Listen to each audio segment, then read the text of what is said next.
Well, it's the 2nd of October 2025. It's getting a bit dark now, cloudy, overcast night. But these open-centered varieties that we do are certainly proving their worth. They've just got better and better all season, and they've been putting on a fantastic display the last few weeks, with lots of people commenting on the amount of butterflies that have been about, the amount of bees on them. And yeah, it has been encouraging to see so many butterflies this year. Bishop of Llandaff, one of the oldest varieties we've got in the catalogue, from the 1920s, lovely purple foliage, red peony flowers. To the left here I've got Totally Tangerine, much more recent variety, and then just in the background there the Collarette Poo, which as usual looking outstanding. Working back across the 3 beds I'm working through, all planted 40 centimetres apart, 2 rows per net. The nets are 1 metre wide, with 20 centimetre squares. You've got Susan Gilbert. There we have Anne Breckenfelder, and to my right as I walk down the pathways we've got Blue Bayou, looking absolutely stunning. And in the background there, the willow sculptures of Grandma and Grandad that we did for our centenary year, and a lovely copse of silver birch trees that were planted without any tree guards. The deer got them, and wow, they look absolutely fantastic. So natural the way they've developed. Planted about 9 years ago now.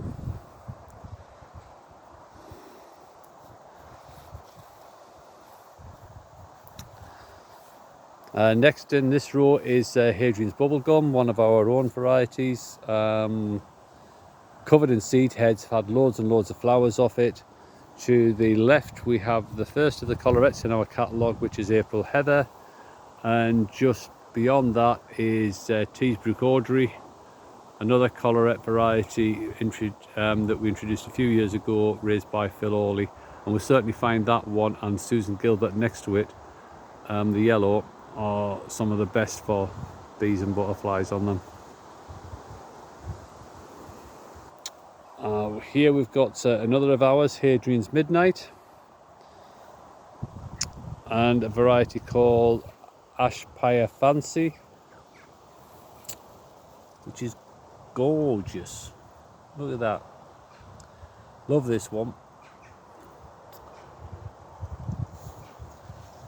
And then next in line from the 1940s, 1946 to be precise, is Claire de Lune, which is still showing well. To the back there, an enemy-centered seedling of ours, which has a dahlia currently a dahlia with no name.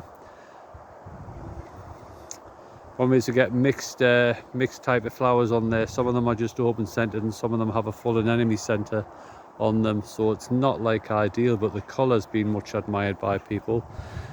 And then to the right here we've got Hadrian's Summer Wine, another of our own varieties, followed by May and Pearl, which are best described as a double orchid. The way the flowers are there, raised by the late Ken Stock. Got another collarette to the left here, which is Dilla Sailing. It's a darker red than that in real life, camera doesn't quite capture it. Another of our seedlings called Hadrian's Halo, which we haven't decided what to do yet.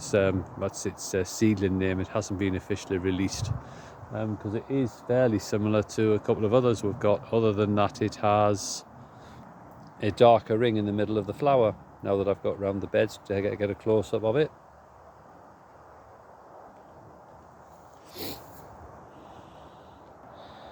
Back to going through the beds here. We've got Hadrian's Sunlight, then our miscellaneous section, again one of our own. Edith Jones, looking absolutely fabulous this year, standing around about 5 foot tall on our open fields. Just while I'm walking past here, lovely autumn colour on some of these sorbus in the background here, and then an Amalantia Snowy Mespalus just through there, where I'm looking through towards the Giants enlarged plot. Then we've got Dahlia Midnight Star,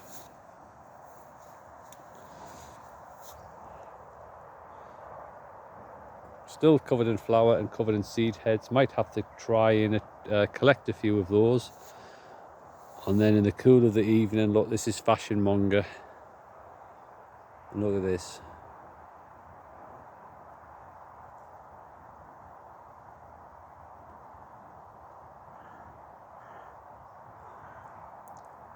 Probably getting a bit too cold for this poor bee.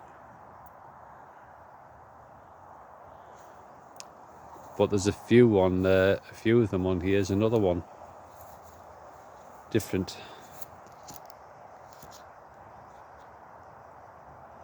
I'm not very good on bee identification, but there's two distinctly different ones there. That's on Fashion Monger. Then beyond that, we've got our own collarette raisin, which was Hadrian's Desire, which we introduced last year, or this year, sorry. Plants struggle to get away on this one to start with, but it's settled down a bit now.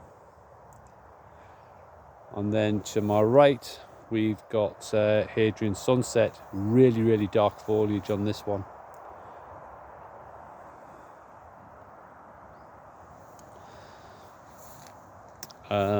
Beyond that is Highfield Sunrise, which was new to us this year, a star dahlia. This has been flowering probably the longest of all of them. Lots and lots of biggish flowers on them. Flowers are about 4, nearly 5 inches across. Seed heads everywhere. Seed heads, you can tell, they're sort of like long and pointed compared with a flower bud, which was much more rounded. To be honest, there's not a lot of flower buds left on here now. That's a flower bud. And then that's a seed head. Kelsey Annie Joy.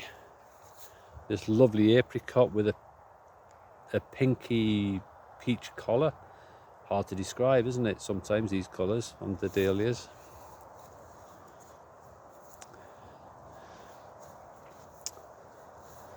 And then we've got Octopus Sparkle, which is an unusual star anemone type raised by Rinus van Newland. Lovely in a herbaceous border, this one. Very unusual, very distinctive flower on it.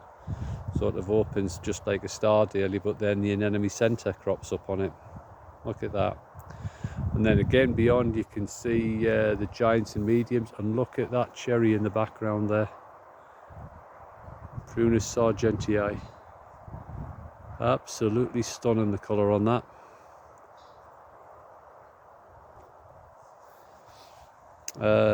Mary Eveline, lovely collarette, still very popular. Pink pattern perk. And then last but not least on these two beds, it's Twinings After 8.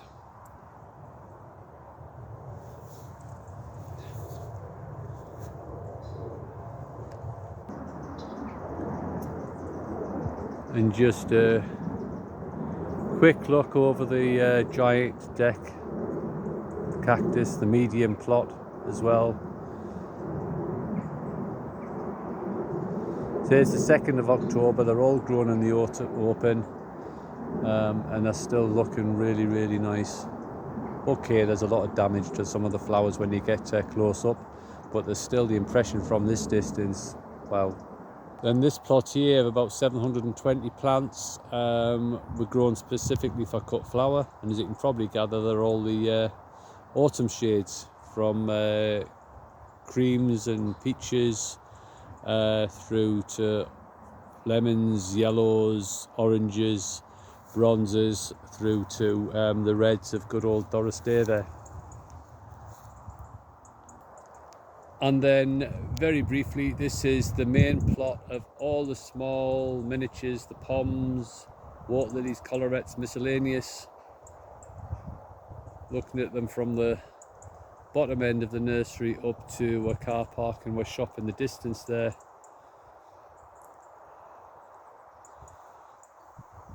And just remembering the date, it's October the 2nd. We plant in June, middle of June. They come into full flush sort of like early to mid-September, but it means they're still going strong right the way through the month, still producing quality flowers, great for cutting, and a fantastic colourful display for this time of the year.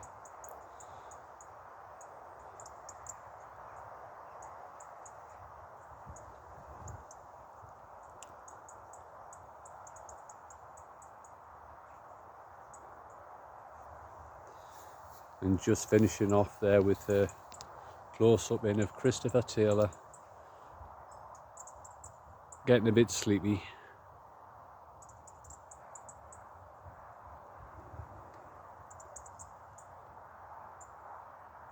Right, thanks for watching.